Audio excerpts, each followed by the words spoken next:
Kumusta mga fur parents? Naghahanap ka ba ng mga quality na daily supply o needs ng mga fur babies nyo? Kami nang bahala sa inyo dahil nandito na ang Daddy's Pet para sa mga fur babies nyo. Ang pinaka-quality at pinaka-affordable pet supplies and services in town. We offer all kinds of pet supplies and all kinds of services like pet grooming, pet boarding, pet rehoming, and many more. And of course, andyan na rin ang pet gifts for your special someone. Hatid rin namin ang mga mababait na staff para sa mga fur babies nyo, kaya naman we ensure na safe at comfortable ang mga fur babies nyo. So what are you waiting for, mga ka-fur parents? Daddy's Pet. Affordable na presyo para sa mataas na standard na serbisyo. Visit us now! Welcome to Daddy's Pet Talk. Ikaw at ang iyong pet ang bida rito. Magandang araw po sa inyong dalawang binibini. Baka pwede nyo naman pong ipakilala ang inyong sarili at ang inyong mga alagang pet sa ating mga ka-pet talk. Morning, Daddy Pet. Ito nga pala si Posh Posh, aming panganay. At ito naman si Rocket, ang aming pangalawa. At ito naman si Wendy, ang aming pangatlo. Ma'am Jonah and Ma'am Sam, mga binibini, ako yung nagpapasalamat at alam ko naman kung suki ko kayo dito sa Daddy's Pet. Si Posh, si Rocket at si Wendy po. Ma'am Jonah and Ma'am Sam, paano nyo nakuha ang mga pangalan na yan, ma'am? Ito si Posh, Yung may kanta po na parang pash-pash po natin na kanta. Doon po nakuha ng kuya ko. Tapos si Rocket naman po, ano siya, base po siya sa badminton. Badminton. Rocket. Apo. Rocketa. Tapos ito po si Wendy, ano po siya, naisip po siya ng kuya ko rin. Kuya Kiko. Restaurant na Wendy's. Dahil mahilig daw ako sa Wendy. Opo, na ice Opo. IT.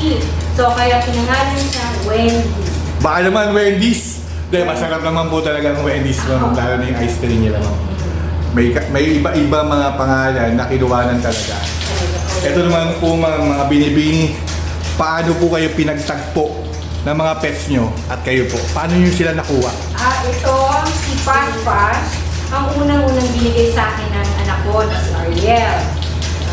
Dahil malungkot daw ako, binigyan ako ng Posh Posh. Pangalawa, dahil sabi ko malungkot si Posh Posh dahil walang kasama, binilan ulit ako ni Ariel ng isa pang Rocket. Kaya naging dalawa sila.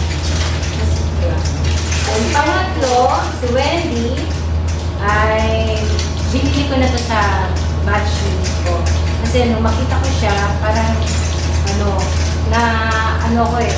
parang naano yung puso ko sa kanya. Kaya naging tatlo na sila. Ma'am Jonah and Ma'am Sam, kasi po may tinatawag na struggles lalo na yung dumating sa inyo. Pwede nyo bang ipakwento bawat isa kung ano mga struggles yung mga napagdaanan nyo po? Ito si Posh. Naku, sobrang balito eh. Dito medyo hindi ako hirap. Pero malungkutin eh. Hindi ko alam kung bakit. Nabet na ba yung mga yan? Kumbaga nagkasakit? Oo, kumpleto sila Sa mga sakit, hindi sila dinapuan? Wala. Ang swerte nyo naman! Oo, kasi nasa bahay lang sila eh. Hindi sila lumalabas. Si Rocket and Wendy, sobrang maliksi, sobrang lilikot. Kaya wala po kami naging Oo.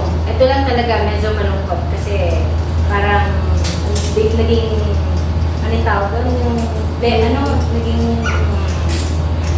spoiled. Yun. Spoiled eh.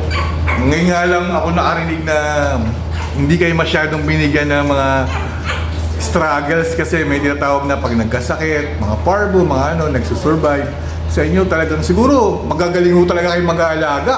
Kaya Ingat po talaga kami. yun talaga po eh. Mapili po ba sila sa mga pagkain? Opo. Yes. Kasi Lalo na po si ito, si Posh. Anong specialty pag pinapakain siya? Anong mga gusto nila pong ibigay nyo? Gusto nila yung chicken inasal. Yun, favorite nila talaga. Yung breast, and then yung liver. Favorite nila. Paano yung ginagawa bago ibigay sa nila? Ano lang, basta pagtapos namin lutuin, bibigay lang namin sila, agawan na sila. Hinihimay-himay niyo din po? Hinihimay-himay. Ma'am Jonah and Ma'am Sam, siyempre may tinatawag na budget, lalo na 3 po yan. Paano nyo po naibibigay yung mga pangangailangan nila? Mayroon bang na-establish na budget para po sa kanila, ma'am? Sa budget naman, bigay todo kami. Mas marami pa nga every time na pupunta ako sa grocery, mas sila yung iniisip kong bilhan. Kaya kahit na kami, sila na lang lagi kong iniisip na bilhan. Lalo na mga treats, sobrang spoiled talaga sila.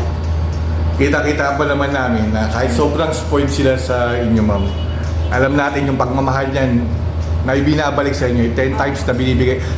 Isang beses kayo magmahal sila, 10 times siguro. Kita-kita naman po eh. Ma'am Jonah and Ma'am Sam, anong favorite bonding nyo pagkasama nyo sila, ma'am? Favorite bonding namin, ito. Pag lumalabas kami, morning, and favorite namin sa sa Robinson's Magnolia kasi doon maraming pets. Opo. Nandun kami lagi. And yun, 10 visitas. Yun yung... Bonding. Opo, yun nga rin yung susunod na question ko. Kapag may lakad ba ang pamilya nyo, sinasama nyo rin ba sila? Halimbawa po, pumunta sa mall, magbabakasyon, sa beach o sa resorts, or probinsya, sinasama nyo po ba sila? Apo. Minsan, ito, pag talagang pag malapitan lang, pag malayo, hindi pa eh. Meron na ba? Nasama lang po namin sila sa Baguio. Sa Baguio pala. Sa Sila Baguio. pa lang po dalawa. Wala pa po. Pupunta na rin pala yung norte Baguio pala. si Pashpa sa Seraket eh. Kumbaga, talagang sobrang, kasi sa akin, may naisip ako na parang sinabi sa kasabihan na hindi lang ito, pero ito ay walang kapalit na isang family member. Part of the family. Yes. Oo, pet na tinatawag sila. Pero sila yung tinatawag na part of the family na irreplaceable, na hindi man kailangan mapalitan. Sa pamilya nyo po, may tinatawag kasing alpha. Yung sinusunod niyan, pag tinawag, taga-lalapit, kahit 3 pa kayo nakahilera dyan, kung sino tatawag at lalapitan, siya yung alpha. Sino sa pamilya nyo ang alpha? Ako po. Ha? Ako kasi po takot po ito sa akin dalawa. Pero ito po, sa kanya. Talagang, ano yung mga ginagawa mo para matakot sila sa'yo? Or hindi mo matakot ha? Bigla, palitan natin yung question na para sumunod sa'yo. Ano po, pinapagalitan po. Nakakaintindi naman po. Yun nga, Ma'am Sam, sa edad mo, ilang taong ka na, Ma'am Sam? Ano po, 70. Tingnan mo, sa 17 na edad mo, yung tinatawag po kasi na sense of responsibilities, nakuha mo na, inadapt mo na sa kanila. Bata ka pa lang, namulat ka na parang ginawa mo ng baby yan, diba? Alam mo na yung sense of responsibility na hindi biro talaga ang pag-aalaga ng mga pets, di ba po, ma'am? Ito, may tinatawag na pagbabago sa buhay nyo simula nang dumating si Pash, si Racket, si Wendy. Unahin kita, Ma'am Jonah. Anong nabago sa buhay mo o sa pang-araw-araw mo? Ay, ako, medyo dati, pag nag-isa ako sa bahay, malungkot. Ngayon, ako, kahit wala na akong kasama sa bahay, basta kasama ko ng 3, sobrang, na ako, masaya. Minsan, pag nagbabakasyon yung mga anak ko, wala yung mga anak ko, sila, 3, kasama ko sa bahay. Hindi na ako nalulungkot. Yun nga, ma'am, may sisingit ako diyang kwento nung sa lockdown. Kasi sa lockdown, mas na-appreciate nila yung mga pets dahil nauubos nila yung oras natin sa pag-aalaga sa kanila. Alam mo yung mga araw na mga dumarating, napakabilis na lang. Kumbaga yung companionship with pets, talagang parang baby na part of the family po. Sa'yo, Ma'am Sam, ano yung mga nabago sa buhay mo po? Ano po, since po kasi dalawa na lang po kami sa bahay, yung mga kapatid ko wala na rin po. Kaya po parang sila na po yung sinurin ko kapatid. Malaki po. Sa tingin ko rin naman, Ma'am Sam, mahal na mahal ka eh. Yes, ma'am. Kapatid. Kaya malambing rin talaga sila sa'yo. Nabawasan po yung lungkot namin. Yun, di ba? Yun yung mga talagang mga check na nangyayari. Talagang perfect na kung ano yung mga companion, kalungkutan, pagkasama mo talaga yung pets mo at minahal mo. 10 times talagang ibabalik nila yung pagmamahal mo. Ma'am Jonah, unahin ko kita ulit. Anong message mo sa iyong mga batuta? Message ko sa kanila, gusto ko lagi silang healthy. Diba?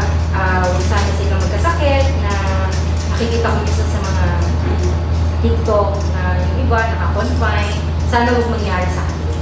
Saka alagaan ko silang mabuti. Ikaw, Ma'am Sam, anong message mo sa tatlo? Umabot pa sila ng pag nagtrabaho na ako. Yun lang. Long life.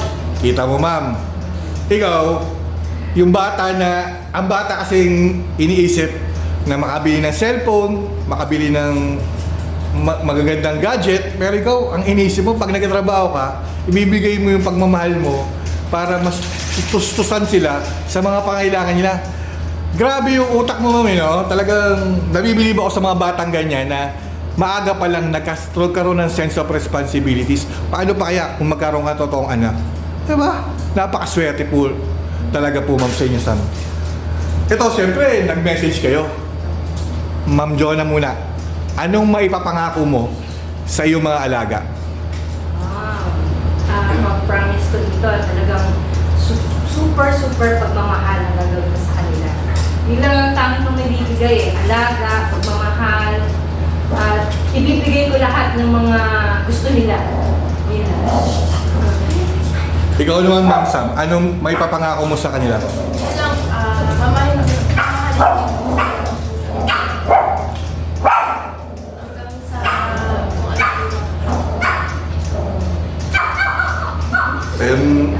Kita-kita ko naman na napakaswerte po nila sa inyo.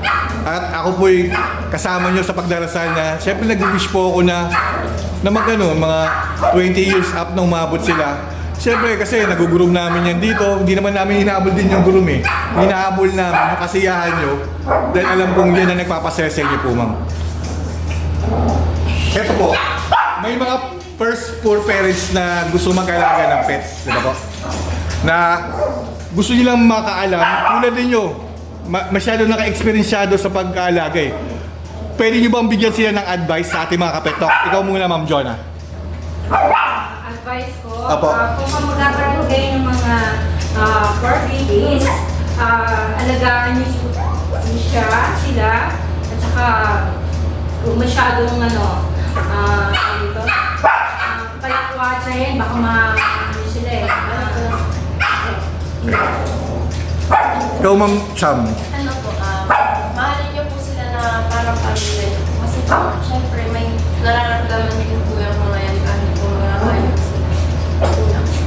Yun talagang natatawa talaga ako dyan kasi Ma'am Sam, sa utak mo, sa kabataan mo, parang parang matanda ka na magsalita. Kasi nakita mo na yung pag-aalaga sa mga pets. Napakaswerte rin ni Ma'am Jonah sa'yo eh. Kasi, di ba, alam mo kung paano mag-alaga na ngayon. Dahil bata ka pa lang, namulat ka na po eh.